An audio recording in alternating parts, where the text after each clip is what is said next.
asiento, por favor. Qué buena mañana hemos tenido, ¿verdad? Gracias, Cristian. Muchas gracias por la palabra. Una bendición escuchar a Cristian Lecaro. Amén. Es difícil encontrar empresarios que prediquen, pero ¿cuántos creen que viene una generación? Dios levanta una generación de hombres, ¿verdad? Que si hacemos bien las cosas, Dios nos va a ayudar y nos va a proveer de todo lo que necesitamos. Y vamos a poder predicar el evangelio, como Jesús dijo en la sinagoga, dando buenas nuevas. El evangelio son buenas noticias. Amén. Bien, así que Cristian, una bendición escucharte.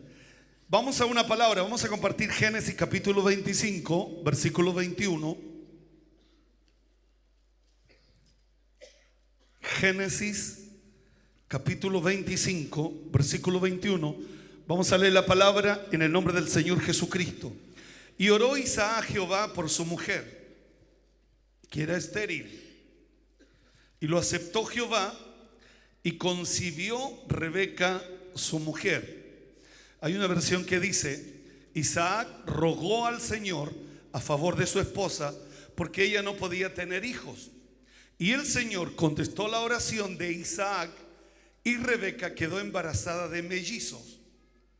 Recuerde que Rebeca quedó embarazada de Jacob y de Saúl, ¿verdad? Entonces la esterilidad sirve para exaltar el accionar de Dios a través de una oración del esposo. Yo pienso que nosotros los esposos no tenemos mucha cultura de orar con nuestra esposa. Generalmente deben haber muchas excepciones de esposo y esposa que oran juntos. Pero en este caso, en el caso de Isaac, su mujer era estéril, que de alguna manera es algo difícil, no podía tener hijos. Y para un judío no tener hijos era como una maldición. Pero la Biblia dice que Isaac oró por su mujer, oró por algo imposible, y su mujer tuvo mellizos. Una bendición. Entonces realmente podemos entender a través de esta palabra del potencial que hay cuando el marido, sacerdote de la casa, ora por su esposa, ora por sus hijos. El orar por nuestros hijos, el reclamar a nuestros hijos. En el libro de Apocalipsis capítulo 1 versículo 6 nos hizo reyes y sacerdotes para Dios. Entonces en mi casa yo soy sacerdote en mi casa. No es mi mujer el sacerdote, yo soy el sacerdote. Y en la empresa soy rey. Entonces Dios me ha dado esas dos capacidades. Dios a usted le ha capacitado con esas dos bendiciones. Usted en su casa es el sacerdote, el que intercede por sus hijos, el que intercede por su esposa. De repente hemos delegado sobre nuestra esposa en la casa que ella tome el control de la casa. Por eso de repente dentro de nuestro matrimonio hay muchos problemas. Hay problemas con los hijos, hay problemas con las hijas, porque hemos delegado una función que pertenece directamente al sacerdote. Yo recuerdo cuando el hijo pródigo se va de la casa del padre, quien asume el problema no es la mamá, sino que es el papá. Un varón tenía 2 hijos, no aparece la mamá, aparece el papá. Y el problema es grave. ¿Y por qué es grave el problema? Porque el hijo menor se quiere ir de la casa. Ahí no aparece la mamá para solucionar el problema de los hijos, sino que aparece el papá. Y es el papá el que asume y él toma una solución al problema. ¿Y cuál es la solución? Entregándole todos los bienes. En otras palabras, facilitándole para que él se vaya. Él le facilita. ¿Te quieres ir de la casa? Bueno, vaya. Recuerde que para entregar los bienes había que morir primero el papá y después se repartían los bienes. Pero en este caso, la palabra de Dios dice que el papá le entregó todos los bienes. Seguramente la mamá no habría hecho eso. La mamá habría apelado al sentimiento, tal vez la mamá, pero el papá fríamente le dijo: aquí están los bienes, se quiere ir, váyase. Siempre me llamó la atención. Nunca vi al papá ahí en la puerta, de aquí no sale, sobre mi cadáver. No, él le facilitó. Y la Biblia dice que el niño, el joven, lo perdió todo viviendo perdidamente. Hasta que él vuelve en sí y vuelve a la casa. ¿Y cómo vuelve a la casa? Él dice: en la casa de mi padre los jornaleros no tienen ninguna necesidad de pan, y yo aquí perezco de hambre. Me levantaré e iré a mi padre. ¿Qué es lo que lo hace volver? No son las lágrimas de la mamá, no son las lágrimas del papá, sino que es la abundancia que hay en la casa del padre. Porque en la casa del padre hay abundancia de pan. Y él dice: no los hijos, los jornaleros. No los hijos, los jornaleros, los que trabajan, no tienen ninguna necesidad de pan, mas yo aquí perezco de hambre. Entonces la Biblia dice que el papá lo dio de lejos, el que le facilitó. El papá nunca perdió la esperanza. Por eso esa es la labor del sacerdote, que es totalmente distinta a la de la mujer. La visión del sacerdote es facilitarle, pero si hago las cosas bien, si hago las cosas bajo la dirección de Dios, Dios va a respaldar lo que voy a hacer, por cuanto yo soy el sacerdote. Y Dios nos hizo reyes y sacerdote para Él. Pueden decir conmigo: para Él. Hay tres patriarcas: Abraham, Isaac y Jacob. Estamos hablando de Isaac. Isaac ora por su mujer. Tenemos el caso de Abraham. Si usted conoce la historia de Abraham, Abraham tiene tres mujeres: Sara, Agar y Setura. Jacob tiene 4 mujeres: Raquel, Lea, Silpa y Bila. El único que tuvo una sola mujer es Isaac. El único que tuvo una sola mujer fue Rebeca. Si usted ve los problemas que tuvo Abraham con las mujeres, fue desastroso. Acuérdese que Abraham tiene que echar a su hijo, porque su mujer le dijo: échalo. Para un papá, echar a su hijo. ¿Para qué vemos la vida de Jacob? 4 mujeres. Los problemas que tuvo. Pero si usted ve la historia de Isaac, la historia de Isaac es pequeña. La historia de Abraham es grande, la historia de Jacob es grande, pero la historia de Isaac está en 2 capítulos. Porque un hombre que no tiene problema, tener una sola mujer, no da problema. Tener 3, tener 4, te va a traer hartos problemas. Te va a traer hartos problemas. Pero tener una sola mujer. Ahora, ¿cómo se gesta que él tiene una sola mujer? Porque Abraham, el papá, buscó la mujer para su hijo. No la buscó Isaac. Isaac no buscó a Rebeca. ¿Quién la buscó? Fue el sacerdote de la casa. Nosotros dejamos que quienes se casan con nuestros hijos, quienes se casan con nuestras hijas, sean ellos quienes elijan. Pero la Biblia dice, Pablo lo dice, todo lo que está escrito en la Biblia es para nuestra enseñanza. Quiero que pongamos el libro de Romanos capítulo 15, versículo 4. Todo lo que está escrito en la palabra de Dios es para nuestra enseñanza. Porque las cosas que se escribieron antes para nuestra enseñanza se escribieron a fin de que por la paciencia y la consolación de la Escritura tengamos esperanza. Cuando el padre despidió a su hijo, él tenía ¿qué cosa? Esperanza que iba a volver a verlo. Entonces tú y yo tenemos la palabra, y quien le elige esposa a su hijo es el papá. Porque hay tantos fracasos matrimoniales, porque son los hijos, porque son las hijas los que escogen. Hay una historia, quiero que pongamos Génesis 24, 67. Génesis 24, 67. Dice así la palabra. Así dice. Y la trajo Isaac a la tienda de su madre Sara, y tomó a Rebeca por mujer y la amó, y se consoló Isaac después de la muerte de su madre. Vea el orden. ¿Cuál es el orden aquí? ¿Primero la amó y después se casó? ¿O primero se casó y después la amó? ¿Cómo nos casamos nosotros primero? Primero porque queremos amarla. Siento que te amo, te quiero, estoy enamorado de ti y quiero que nos casemos. Pero en el orden de un hombre que tiene una sola mujer y que tiene éxito en su matrimonio, se encuentra que primero se casó con ella y después la amó. O sea, se casó y recién después la amó. Lo cual sugiere que el verdadero amor en el matrimonio no es el amor fogoso. Me gusta como me besa. El amor espontáneo, sino el que se va forjando afanosamente entre las dos partes y que se va revelando paulatinamente a medida que se va afianzando la vida en común. Entonces yo me empiezo a enamorar de ella, cómo me trata. Me empiezo a enamorar de ella, cómo me sirve. Me empiezo a enamorar de ella por sus actitudes. Me empiezo a enamorar de ella, cómo ella me cuida, la comida que me hace. Cuando uno ve el orden, primero se casó y después la amó. Nosotros, ¿cuál es el orden que tenemos? Primero, si no la amamos, no nos casamos. Entonces hay un potencial en la mujer, hay un potencial en el hombre para poder juntos, poder ser felices.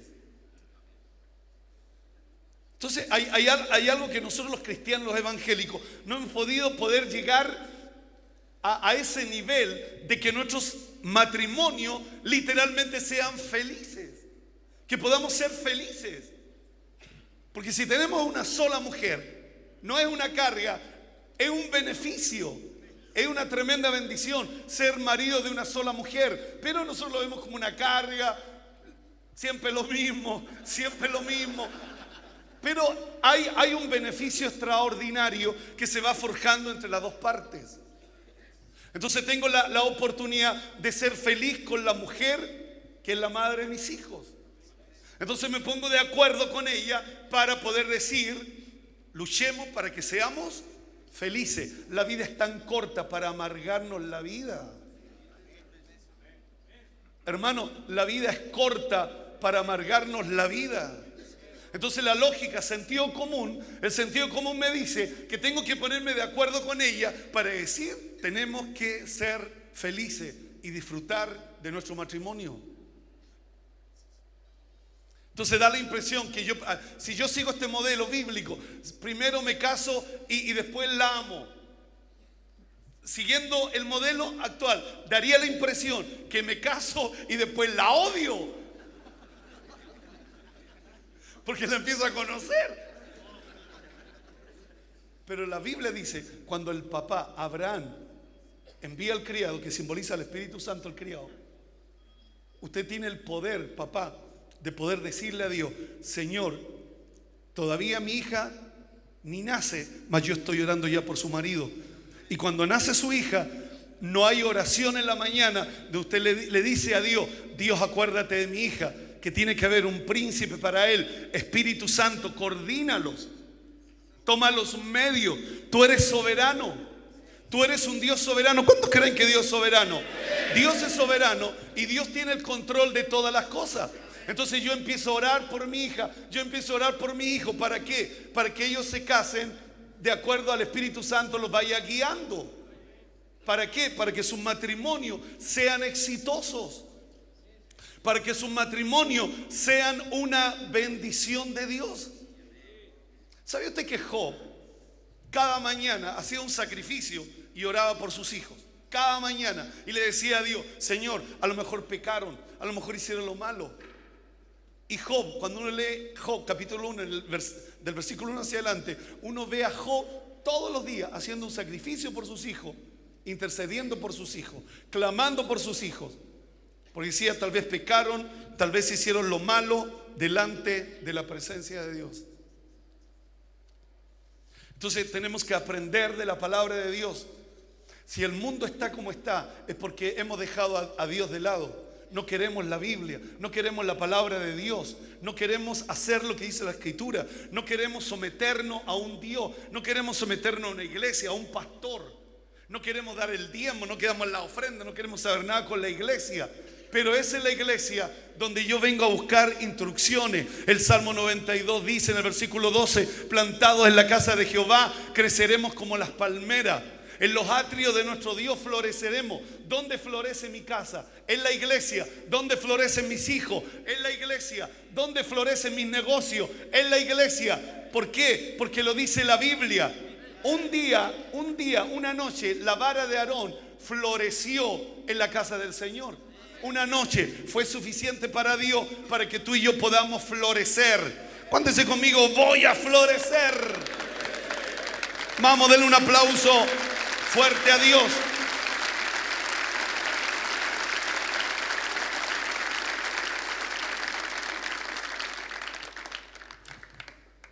Por eso la importancia de poder presentar, no que usted intervenga de manera personal, pero usted interviene, usted altera a través con el Señor. Porque Abraham habló con su criado y le dijo: mira, búscate 12 camellos, 10 camellos, llénalos de regalos y anda a buscarle esposa a mi hijo. Anda a buscarle esposa a mi hijo. Y el criado partió. Y el criado en cada parte le decía: Señor, guíame. Por eso Jesús lo dijo: les conviene que yo me vaya, les daré el Consolador, el Espíritu de verdad, el cual los va a guiar a toda verdad y a toda justicia. Usted y yo tenemos al Espíritu Santo para poder guiar y decirle: Señor, dale un esposo a mi hija, dale un esposo a mi hijo. Que Dios nos ayude, que Dios nos dé la fuerza. Se casó y después la amó. Rebeca era tremenda. Una de las cosas que vio el criado en Rebeca, que cuando le dice: dame un vaso con agua, dice que Rebeca le dio agua y después le dio agua a todos los camellos, a los 10 camellos, por iniciativa propia. El criado solo le pidió agua para él, pero ella por iniciativa propia. Imagínense los camellos en el desierto, cuánta agua, pero ella por iniciativa propia, ella tenía la buena voluntad de poder. Imagínense cuando atendió a su marido. Imagínense, Isaac no tenía ningún derecho de mirar para el lado. ¿Cómo la atendía Rebeca? ¿Está saliendo por la tele?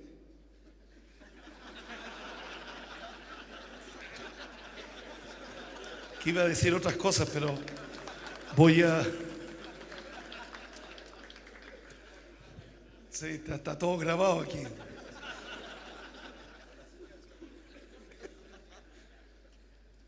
Que después me pasan la factura a mí, entonces. Que Dios nos bendiga. Entonces, la importancia de marido pedir por los esposos y las esposas de nuestros hijos. La importancia de marido de amar a su mujer. Curiosamente, la Biblia nos dice que Rebeca amó a Jacob, a Isaac, sino que es Isaac, el hombre, el que ama a la mujer. Por eso Pablo dice: marido, amar a vuestras mujeres. Y a la mujer le dice: mujer, respeta a tu marido. No le dice: ámalo. Si usted busca en el matrimonio, en la Biblia, Pablo, la orden que da al hombre le dice: marido, amar a vuestras mujeres. Y a la mujer no le dice: mujer, ama a tu marido, sino que le dice: respeta a tu marido.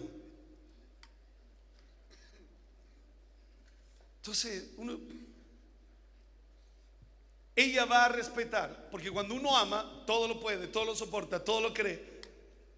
Va a proveer, va a cuidarla, va a proveer una casa de 10.000 UF, y ella te va a respetar porque tú te estás preocupando por ella. Entonces el respeto que ella va a tener por ti es porque tú te preocupas por ella, porque tú la amas, y cuando tú y yo amamos queremos lo mejor para nuestra esposa. ¿Y qué vamos a recibir de ella? ¿El amor? No, el respeto. Entonces cuando tú llegas en la noche, la comida está calentita, ella ya sabe a qué hora llega, ella escucha el ruido del auto, ella escucha el ruido del portón que se abre. Entonces ella tiene todo preparado, porque te respeta y porque tú la amas. Entonces Dios nos da hijos extraordinarios. Mire lo que dice la Biblia, Mateo 18:19. Mateo 18, 19. Esta es una palabra que lo dice Jesús. Mateo 18, 19. Otra vez os digo, ¿pueden decir conmigo otra vez? Porque no es primera vez que Dios te lo dice. Que si dos de vosotros se pusieran de acuerdo en la tierra, ¿dónde se van a poner de acuerdo? ¿Arriba en el cielo o aquí abajo en la tierra? En la tierra, acerca de cualquier cosa. ¿Pueden decir conmigo cualquier cosa? Mire, yo una de las cosas que yo anhelo de esta reunión es que usted tenga la fuerza para decir cualquier cosa. Yo sé que Dios no es sordo, pero tampoco es mudo. Entonces yo quiero que usted sea parte de esta reunión. Entonces yo quiero que lo diga, porque ahí está el esposo y la esposa. Si se ponen de acuerdo a orar aquí en la tierra acerca de cualquier cosa que pidieren. No está diciendo algunas cosas, está diciendo de cualquier cosa que pidieren. ¿Y cuál es la promesa? Les será hecho por mi Padre que está en los cielos. Jesús no dice tal vez, a lo mejor, no lo sé. Él no está diciendo si vamos a hacer todo lo posible por lograrlo, sino que dice les será hecho por mi Padre que está en los cielos. Es enfático. Y ahí está el esposo y la esposa. ¿Cuántos problemas tenemos con los hijos? Pero nos ponemos de acuerdo a orar por ese hijo. Nos ponemos de acuerdo a orar por esa hija, por cualquier cosa. Imagínense los problemas que estamos teniendo en las iglesias con los hijos, con las hijas. Pero nos ponemos de acuerdo los dos para orar por mi hijo. Yo puedo orar por tu hijo, pero es distinto que el papá y la mamá se unan a orar por su hijo, se unan a orar por su hija.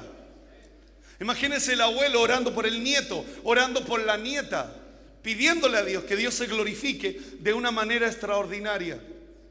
Si dos se ponen de acuerdo, el poder del acuerdo. Pueden decir conmigo, poder del acuerdo. Miren lo que pasa en 2 de Samuel 6:11. 2 de Samuel 6:11. Vamos a la palabra de Dios. 2 de Samuel.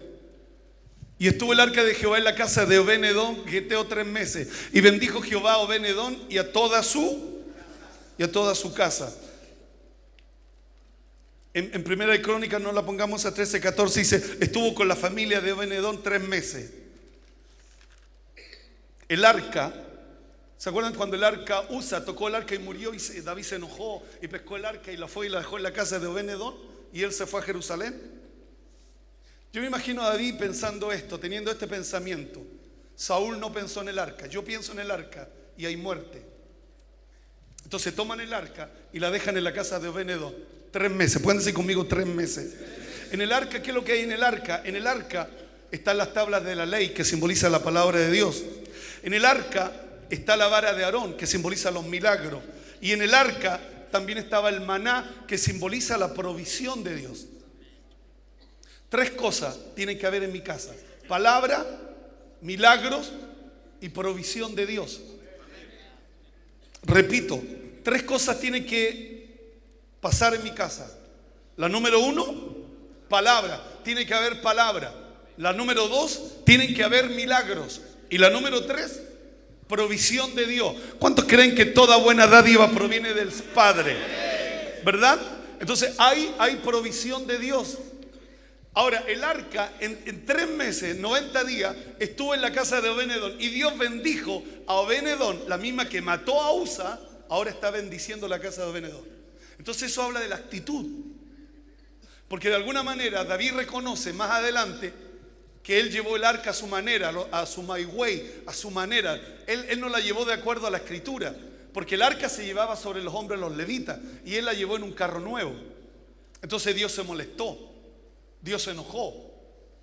Y delante del arca iba Usa con su otro hermano.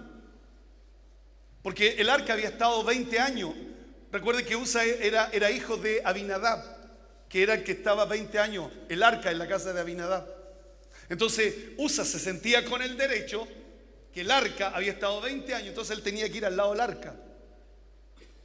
Y cuando tropiezan los bueyes, la Biblia dice que él muere. Entonces aquí hay una bendición a corto plazo. Cuando yo invito que la palabra de Dios esté en mi casa, cuando yo invito que los milagros de Dios sucedan en mi casa, cuando yo invito que la provisión de Dios, cuando yo reconozco que todo lo que recibo viene de parte del Señor, Dios bendice mi casa. Pero no solo me bendice a mí, sino que bendice toda la casa, bendice todos mis hijos.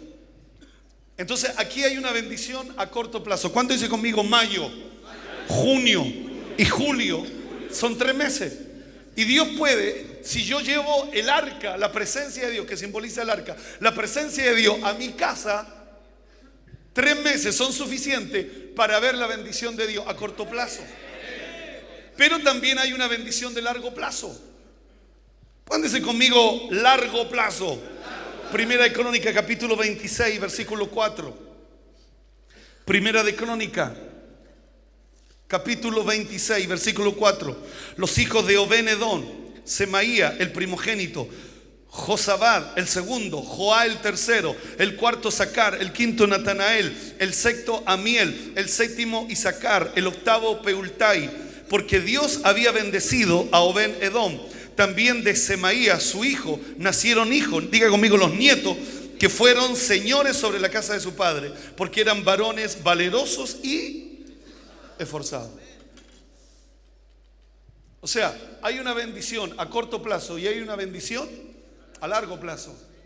Cuando yo invito a la presencia de Dios en mi casa, cuando Dios bendice mi casa, no es solo 3 meses, sino que también se traduce en una bendición a largo plazo que alcanzan mis nietos. Me nacen 8 hijos, porque Dios había bendecido la casa de Obed-edom. Me nacen 8 hijos. De esos 8 hijos, el primero, el primogénito, tiene 4 hijos que son extraordinarios. Son los nietos. Son nietos. Y los nietos son valerosos y esforzados. Yo hablaba recién, hace poquito, con un hermano y decía: pastor, tengo problemas, me he esforzado. Pero de repente tú y yo somos esforzados, pero nos falta ser valerosos, ser valientes.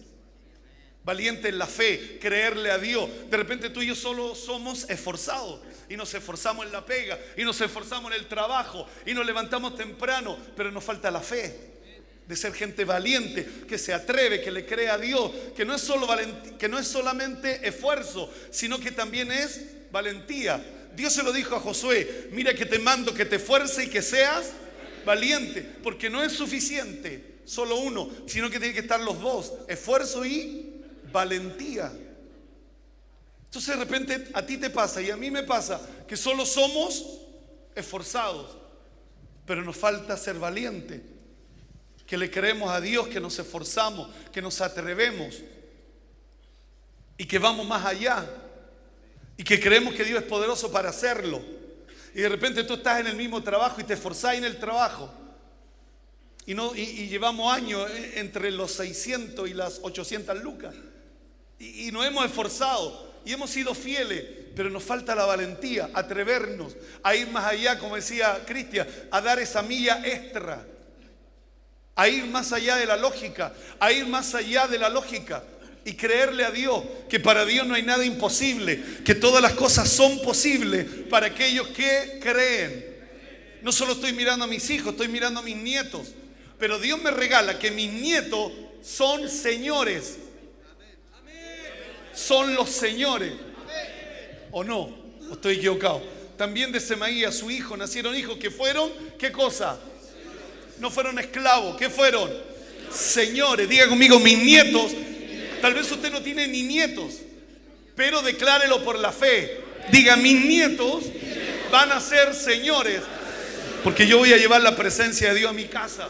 Voy a llevar el arca a mi casa. Voy a llevar la palabra de Dios a mi casa. Voy a llevar los milagros a mi casa. Y voy a llevar la provisión de Dios.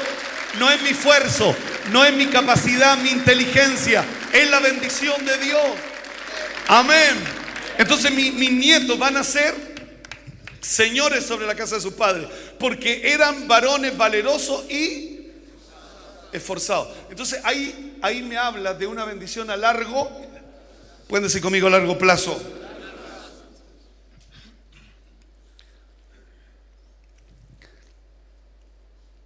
Versículo 8. Vámonos al versículo 8. Todos estos de los hijos de Obed-edom, ellos con sus hijos, sus hermanos, hombre robusto, diga conmigo, hombre robusto y fuerte para el servicio, 62 de Obed Edom, que fueron llamados a ser porteros y oficiales en la casa del Señor. Imagínense, de un hombre que le abrió la puerta a la palabra, de un hombre que le abrió la puerta a la presencia de Dios, 72 de esa familia que fueron usados por Dios. Y sus hijos no eran drogadictos, sus hijos no estaban en la cárcel, sus hijos eran fuertes, eran poderosos, tenían carácter, eran hombres poderosos, eran hombres esforzados y valientes. Porque el abuelo Obed Edom le abrió la puerta de su casa a la palabra, al milagro y a la provisión de Dios. Nosotros podíamos ser tan felices si siguiéramos las instrucciones, porque eso es lo que dice al final David. Por no haber seguido las instrucciones bíblicas, Dios nos quebranta. Dios nos quebrantó la primera vez cuando llevamos el arca.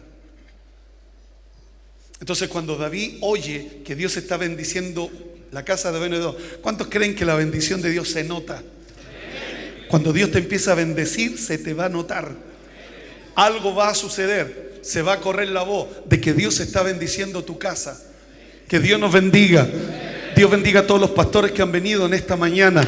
Yo declaro esta palabra en la vida de los pastores. La bendición de Dios va a venir sobre nuestra casa. Amén. Y se va a escuchar cómo Dios está bendiciendo la casa. Dios va a bendecir mi casa. Dios va a bendecir la iglesia. Dios lo va a hacer. Quiero tomar 1 Samuel 16:1. Vamos al libro de 1 de Samuel 16:1. Dijo Jehová a Samuel: ¿hasta cuándo llorarás a Saúl? Dile al que está a tu lado: ¿hasta cuándo? Habiéndolo yo desechado, para que no reine sobre Israel. Llena tu cuerno de aceite y ven, te enviaré a Isaí de Belén, porque de sus hijos me he provisto de rey. Dijo Samuel: ¿cómo iré? Si Saúl lo supiera, me mataría. Jehová respondió: toma contigo una becerra de la vacada y di: a ofrecer sacrificio a Jehová he venido. Y llama a Isaí al sacrificio. Y yo te enseñaré lo que has de hacer. Y me ungirás al que yo te dijere. Samuel lloraba por Saúl. Dios había desechado a Saúl. Entonces Dios le da la orden a Samuel y le dice: llena tu cuerno de aceite y vete a la casa, no de David, vete a la casa de Isaí. Isaí es el padre de David. Si Dios quiere hacer algo con nuestros hijos, primero Dios te va a llamar a ti, al papá. Dios nos va a llamar a David. Dios nos va a hablar con David. Si yo quiero tener hijos exitosos, si yo quiero tener hijos trascendentes, si yo quiero tener hijos, Dios no va a hablar con mis hijos. Dios va a hablar conmigo, con el papá. Por esta palabra dice que Dios, la instrucción específica que Dios le da a Samuel, llama a Isaí al sacrificio. No llames a David. De hecho, Samuel no sabe a quién va a ungir, pero sí la instrucción es: habla con el papá. ¿Y cuál es la instrucción para el papá? Vamos a hacer sacrificios para Dios. Vamos a hacer el sacrificio. De ese papá nace uno que se llama David. Y David es el hombre conforme al corazón de Dios. Es el rey de Israel. Pero primero Dios habló ¿con quién? Con el papá. Dios no habla con el hijo, Dios habla con el papá. Y la orden para el papá es: vete a hacer sacrificio con Isaí. Porque él dice: Saúl está atento a mis pasos, hacia dónde voy. Porque él sabe que ha sido desechado.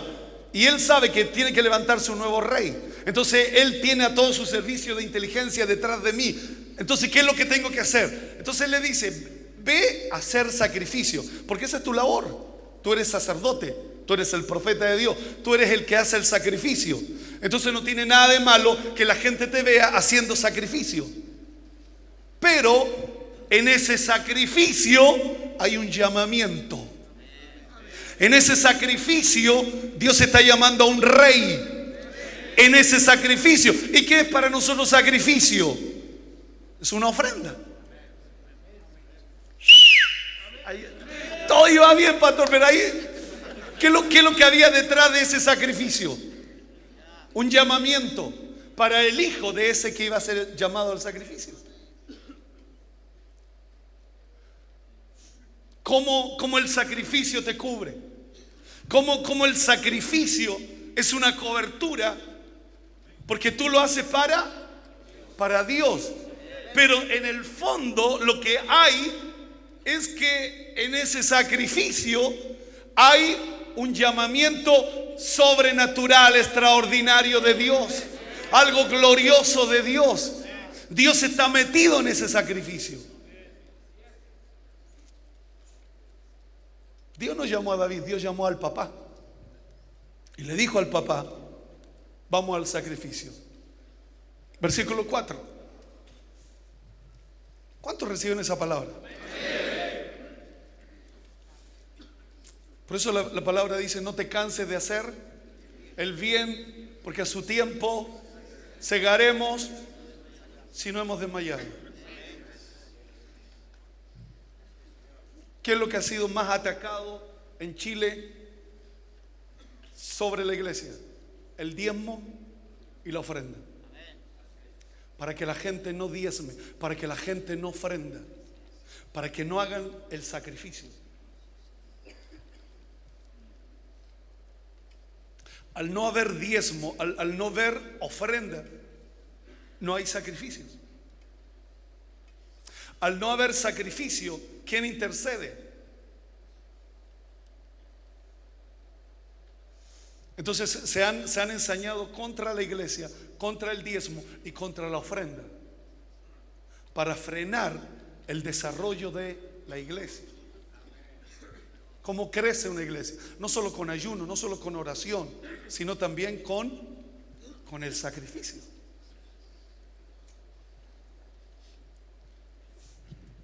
Entonces, ¿qué es lo que hace Dios para que Saúl no lo mate? Para que no levante a otro rey. Vea a ofrecer sacrificio. Pero me encanta esto, que detrás de ese sacrificio Dios está mirando a tu hijo. Dios no lo está mirando a David, Dios está mirando tu sacrificio. Hizo pues Samuel como le dijo Jehová. Y luego que él llegó a Belén, que suba el coro por favor. Y luego que él llegó a Belén, los ancianos de la ciudad salieron a recibir con miedo. ¿Se da cuenta? ¿Cómo llegaron a recibir? Con miedo, por lo que carga Samuel. Samuel es el hombre de Dios, Samuel es el profeta de Dios. Entonces los ancianos de Belén, cuando ven a Samuel, se asustan. ¿A qué viene?, le dicen.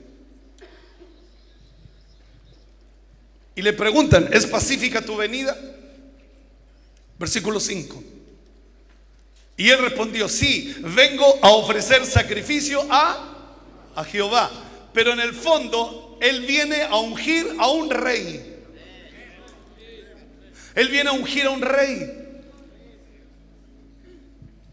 Sí, le dice: vengo a ofrecer sacrificio a Jehová, santificado, y venid conmigo al sacrificio. Y santificando él a Isaías sus hijos, los llamó al sacrificio. Señoras, varones, ay señor,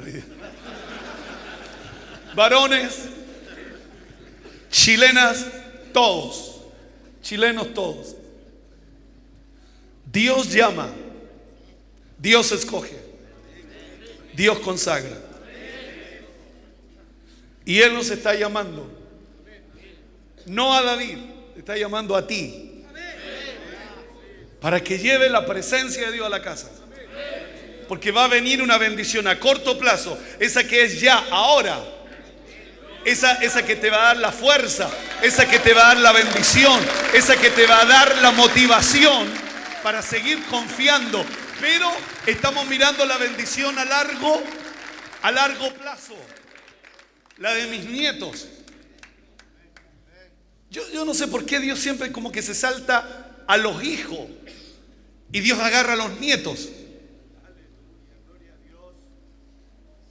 Hay una historia. Está la historia de Rahab la ramera. Rahab la ramera se casó, literalmente, se casó con el hijo de Naasón, que se llamaba Salmón.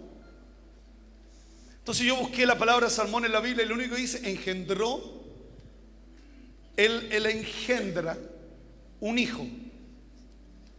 Él engendra un hijo. No se sabe nada más de él.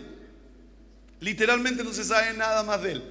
Pero ese nieto, el hijo de Salmón y de la prostituta, nació un hombre rico y que está en Ruth, en el capítulo 2, llamado Boz. Dios se salta a Naasón. No, es el papá. El papá tiene un hijo que se llama Salmón. Salmón tiene un hijo que se llama Boz. Dios se salta a Salmón y agarra al nieto, a Boz, y lo enriquece.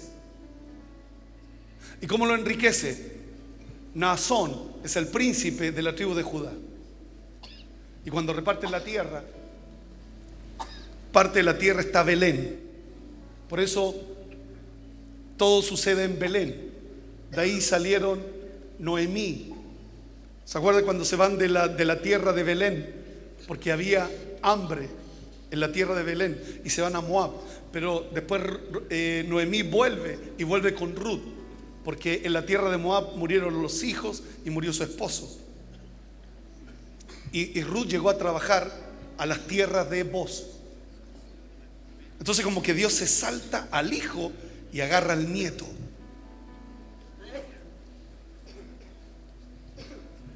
Cuando tú y yo vemos la palabra de Dios, de que las bendiciones son a corto y tú tienes que mirar también a largo plazo. ¿Y por qué Dios dice hay una bendición a largo plazo? Porque a largo plazo yo tengo que ser fiel para que se cumpla eso a largo plazo. Si no soy fiel, no se van a cumplir que mis nietos sean fuertes, valerosos y esforzados. Entonces Dios dice, todo lo que está escrito es para tu enseñanza. Entonces estoy mirando a tus nietos, pero si quieres la bendición a largo plazo, tenés que ser fiel a largo plazo.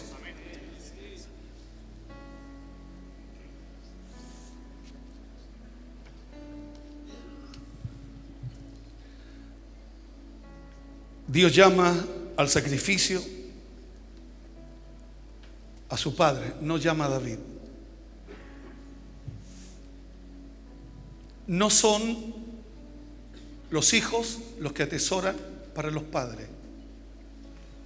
Si tú estás esperando que tu hijo te ayude, que tu hijo te apoye, la Biblia dice son los padres los que atesoran para los hijos. Si tú le diste una buena educación a tus hijos y estás esperando que ellos te apoyen cuando seas viejo, o que mis hijos me apoyen cuando yo sea viejo, el orden de la palabra es, no son los hijos los que atesoran para los padres, sino que son los padres los que atesoran para los hijos. Por eso nos ha costado tanto llegar a esa palabra. La gloria postrera será mayor que la primera, porque eso debería ser el orden. Padres bendiciendo a los hijos, se casan los hijos bendiciendo a sus hijos, y eso va creciendo, y eso va creciendo. No, nosotros esperamos que sean los hijos que nos bendigan. Y ahí estamos, arriba, abajo, arriba, abajo. Y no podemos vivir esa palabra. La gloria postrera será mayor que la primera, porque esperamos que sean nuestros hijos los que nos bendigan. Dice que casa y riqueza son la herencia de los padres hacia los hijos. O sea, tu labor cuando se casan tus hijos, tú eres tan bendecido que tú le das casa y riquezas. No un refrigerador. Casa y riqueza. Ese es el orden bíblico. Porque si tú tienes buenos padres, vas a tener buenos hijos. Y eso va a ir creciendo. Se va a ir potenciando de una manera gloriosa. Quiero que se pongan de pie, por favor. Vamos a reclamar a nuestros hijos. ¿Cuántos quieren orar conmigo esta mañana? Vamos a orar. Quiero que oremos con fe. A ver, escúcheme. Yo recibí esa palabra. Mis nietos no solo serán esforzados, sino que serán valientes. Yo creo que hagamos esta oración con valentía, con fe. Y soñemos con nuestros nietos. Están chiquititos, ni siquiera caminan. Pero quiero que los vea por la fe. Fuertes, valientes, valerosos. Y están trabajando en la casa de Jehová. Y va a salir un grupo extraordinario. Una familia extraordinaria. Hermanos, la familia es la base de la sociedad. Y eso se está separando. Por eso, si hacemos las cosas bien, el resultado será bueno. Si hacemos las cosas mal, el resultado será malo. No espere comenzar algo malo y terminándolo bien. Usted comienza algo bien y lo termina bien. Comienza algo mal y lo va a terminar mal. Porque lo que sembramos, cosechamos. ¿Están preparados para que oremos? ¿Sí? Oremos con todo nuestro corazón. Quiero que vea a sus nietos, largo plazo. Quiero que vea la bendición, mayo, junio y julio, 3 meses. Porque esta no es mi palabra, esta es la palabra de Dios. Dios lo dijo. No lo estoy diciendo yo. Dios me está usando para que se lo recuerde. Pero no es mi palabra, no es mi promesa. Es la promesa de Dios. Y Dios no es hombre para mentir, ni hijo de hombre para arrepentirse. Si Dios lo dijo, Dios lo va a hacer.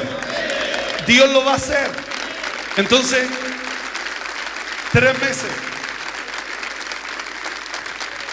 Pueden decir conmigo, mayo, junio, julio, a corto plazo. Y a largo plazo, mis nietos, fuertes y valientes. Tal vez no tienen ni hijos, menos nietos, pero por la fe. Y cada situación trascendente en la familia, júntese el esposo y la esposa a orar por cualquier cosa. Dile, vamos a la pieza, cerremos la puerta, arrodillémonos en la cama y oremos. Ore conmigo, Señor Jesús. Vamos, repita conmigo, Señor Jesús. Siempre es bueno estar en tu casa. Siempre recibo algo. Siempre hay algo que tú tienes para mí. Siempre tienes algo extraordinario. Y me das la fuerza. Y me das la gracia para poder ser impulsado a lo sobrenatural, a lo extraordinario, a lo glorioso, a lo poderoso, a lo imposible. Porque para Dios no hay nada imposible. No estamos poniendo falsas expectativas. Estamos creyendo en Dios. Y no quiero solo esforzarme. Quiero ser valiente. Y voy a ser valiente en la fe. El reino de los cielos sufre violencia y los violentos lo arrebatan. Violentos en la fe. Levanta una generación violenta en la fe. Que le digan al monte, que le digan al sicomoro, quítate. Que los obstáculos sean quitados en el nombre poderoso de Jesús. Que todo lo que está impidiendo una gloria mayor, un desarrollo mayor, esta mañana quítalo. Todos somos salvos por medio de la fe.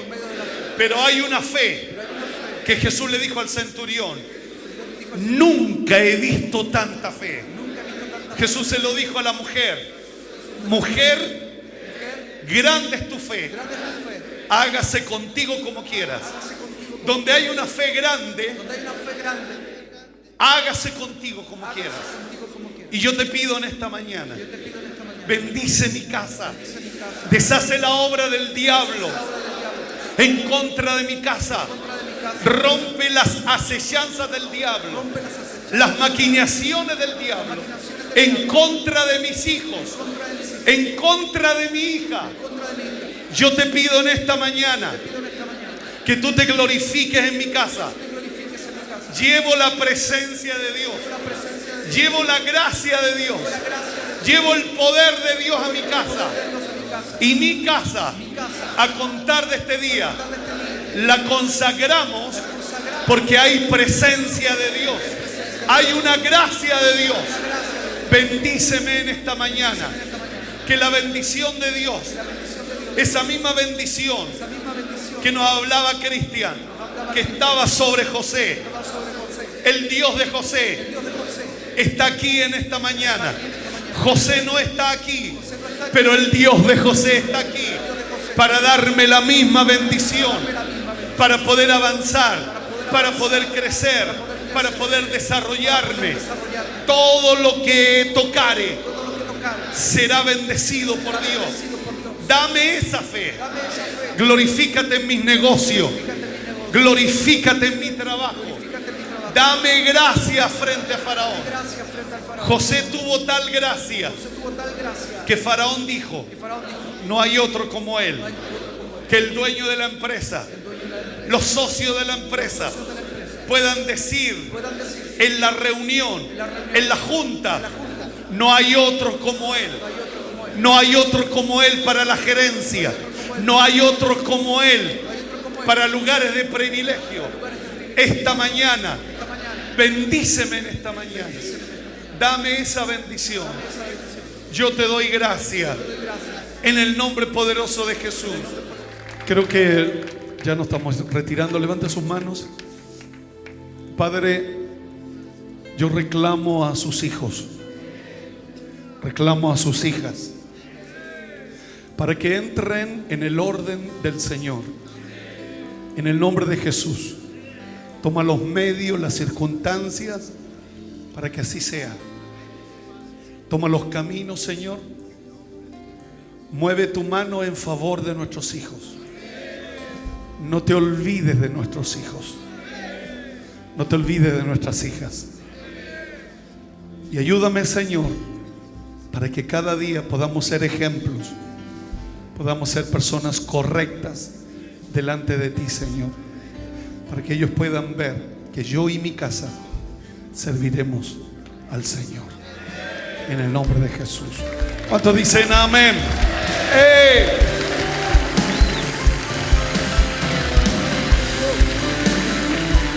Ahí